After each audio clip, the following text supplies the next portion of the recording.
Just moistening the cloth with my DrySparkle. It says on the tin you moisten the cloths.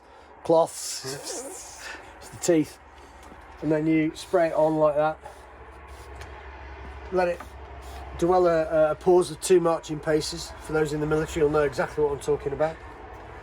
And then you just polish it like that. Polish it. And it doesn't scratch? Doesn't scratch. No matter what people say, there is no scratching involved. We've checked, we've asked. A friend of mine who's a chemist said there isn't any scratching involved. See, I've done that. How amazing. That's pretty cool. I'm going to put my DrySparkle blue cloth down because I now need the other one.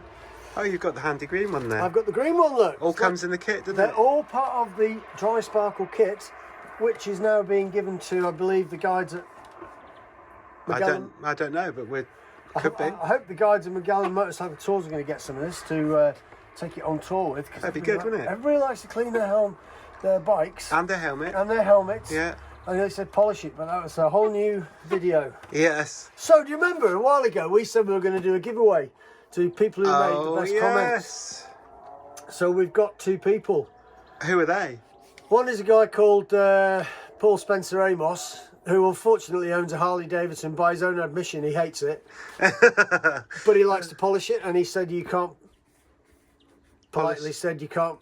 Should I say it? Yeah, do it. Oh, you can't polish a turd. Apparently you can, because we're going to give him some DrySparkle for his Harley. Yeah, well done, Paul. And the other guy was a guy who... Lord Hepcat, who used the song I Will Survive by Gloria Gaynor and did his whole verse of why he should have this stuff to that tune. So he's got it as well. So some of this is on the way to you. Yeah, so we'll get hold of DrySparkle and let them know who's won. Yep. So we'll get hold of you and then we'll send your details to them, and then you'll need to send us your addresses and all the rest of the stuff, and then they'll send it to you. But we're not going to say when it's going to arrive, because obviously there's strikes and things in the UK with postal people and things like that. Yeah. But, you know, see you in a bit.